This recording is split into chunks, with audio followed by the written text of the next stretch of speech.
Welcome. You're tuned into Tangled Threads. If you're digging our content, hit the like button and subscribe. Thank you. Hey everyone, I'm not even sure if this is the right place for this, but here goes. So I've been with my wife for over 10 years. We have 2 kids, pretty much the average life. Lately, there's this one name that keeps popping up in our conversations. Her new manager, Derek. Even though she constantly talks about him in a negative light, something feels off. I mean, it's strange, right? Every other day she'd tell me something like, "Derek was such a jerk at the meeting today," or, "You won't believe what Derek did today, so annoying." But she's never mentioned a coworker this much before. Maybe I'm reading too much into it, but there's this gut feeling I can't shake off. She's been staying late at work more often, taking more business trips, and when she's home, she's more on her phone than usual. And look, I get it. Sometimes work gets busy, but combined with the Derek mentions, I just can't help but connect the dots. I've thought about confronting her, but I don't want to make a huge deal out of it if it's just in my head, you know? So, I've decided I need to find some kind of proof. Either something that confirms my suspicions or proves that I'm just being paranoid. I've started noticing subtle things, like she gets a tad nervous when her phone pings, and she's changed her password recently. Has anyone else been in a similar situation? Did you find out your suspicions were true, or was it just paranoia? I could really use some advice. I promise to come back and give an update once I figure things out, one way or another. Maybe we can help someone else in a similar spot in the future. Thanks in advance, folks. Here are a few responses that he received. Number 1. Hey man, I'm sorry you're going through this. First and foremost, trust your gut, but also be careful not to jump to conclusions without concrete evidence. Maybe try opening up a dialogue with her, like, genuinely express your feelings and concerns. Maybe she doesn't even realize she's mentioning him that often. All the best to you. Number 2, oh man, reading this brought back memories. Something similar happened to me a few years back. My then girlfriend always mentioned her annoying coworker. Turned out they were having an affair. I figured it out when I found texts between them on her phone, which she left unlocked one time. I hope your situation isn't the same, but keep an eye out and trust your instincts. Wish you all the strength. Number 3. Look, the excessive talking about someone is a red flag, but it doesn't necessarily mean she's cheating. People react to stress differently, and sometimes we fixate on things or people without realizing it. If you've had 10 good years, it's worth investing in a calm and open conversation rather than going detective mode. Consider couples therapy or counseling as a platform to discuss it. It might just be a communication issue, not an affair. Here is his first update. Hey everyone, first off, thanks to all who responded to my original post. Your words and experiences meant more to me than you'll ever know. Sadly, things have taken a darker turn, and to say I'm furious would be an understatement. I know some of you advised against snooping, but I had to know for sure. A few days ago, she mentioned she had an extended and mandatory company meeting and would be out late. Okay, fine. But my gut was screaming at me to check her phone. When she was in the shower, I took a quick glance. There it was, a text message confirming a hotel reservation for the same day. How F***ing cliche can you get? I took a photo of it as evidence. My blood boiled, and all the love I felt was replaced by a seething rage. I've given my everything to this woman, to our marriage. Sacrificed so much, and for what? To be humiliated, deceived, and betrayed? I'm not going down quietly. I've dedicated my life to her. Been loyal, loving, supportive. I've been there through thick and thin, and this is what I get? It's as if all those years meant nothing. If she thinks she can walk all over me like this, she's gravely mistaken. The manager, Derek? He's in for a world of pain too.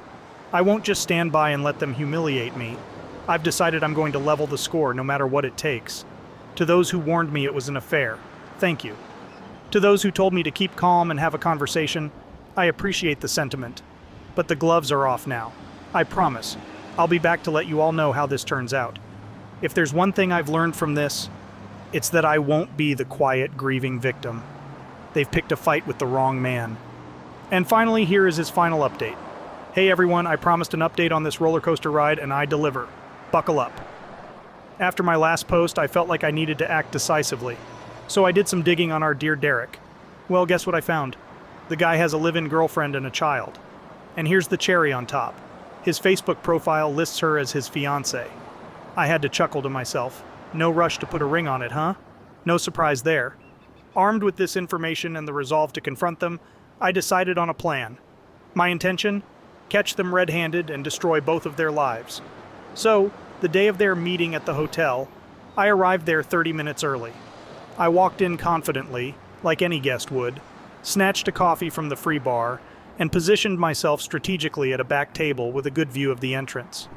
Time seemed to crawl, but eventually I saw them, walking side by side, laughing and smiling. My heart raced as I discreetly began to record them on my phone. They strolled into the hotel, the attendant greeting them with an all-too-familiar smile. Watching them collect their key, it was clear this wasn't their first rendezvous. Seizing the moment, I approached them. "Well, fucking well," I spat. My wife's face morphed from shock to pure horror, while Derek, clueless for a second, soon figured out who I was. And rather than show an ounce of remorse, this guy got mad about being filmed. "Turn that shit off," he barked.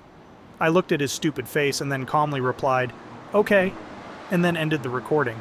He probably thought I was just complying with his demands, not realizing that I was just freeing up my power hand for what would be coming next. Derek, now fuming, decided to let his true colors show. "Maybe if you were a real man, she wouldn't be here with me," he sneered.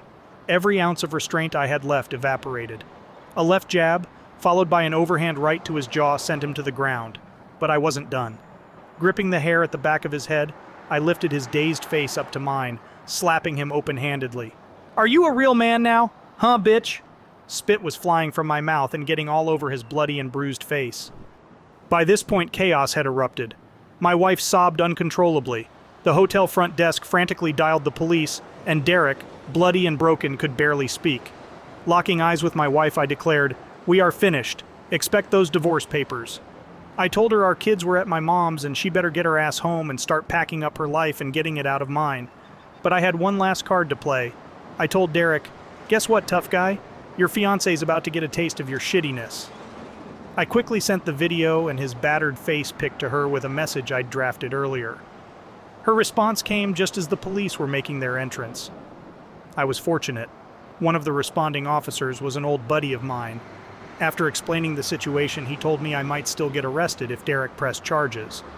But I wasn't about to let Derek off that easily.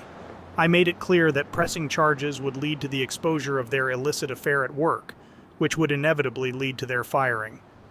Derek, realizing the rock and hard place he was stuck between, declined to press charges. But you know what? Screw it. I reported them to their company anyway. They both lost their jobs. Fuck them. Charges would be worth it, but they never came. Fast forward a bit. My divorce is now well in the works. The kids stay with me all evening and night while my mom helps out during the day. As for my soon-to-be ex-wife, she's couch surfing at her sister's until she gets a new job and a place to live. Derek's life?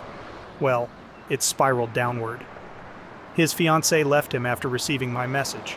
She told me this wasn't the first time he'd cheated, thanked me for the eye-opener, and said she was done with his bullshit. Our conversation ended with well wishes. I won't sugarcoat it. My life is a mess right now. But I'd rather navigate the rubble of this disaster than live a lie. If there's any wisdom I can impart from this whole saga, it's to trust your instincts. And sometimes, yeah, you might have to dig a bit, be it through phones, emails, or receipts. Some might frown upon it, but in my case, it unveiled the truth. And as they say, the truth sets you free. Seriously, if you can't get the truth any other way, fuck it. Do what you have to do, and don't be apologetics about it. Well, there you have it. Why these guys think that they won't potentially get their asses kicked by raging husbands is beyond me. This guy in particular, this Derek, he thought he was going to be a tough guy. That didn't last long, did it? What are your thoughts? What's wrong with these other men who knowingly and actively pursue married women? Is there no honor left anywhere in the world? Very little if you ask me. When you subscribe, be sure to click the notification bell. Click here for more Tangled threads.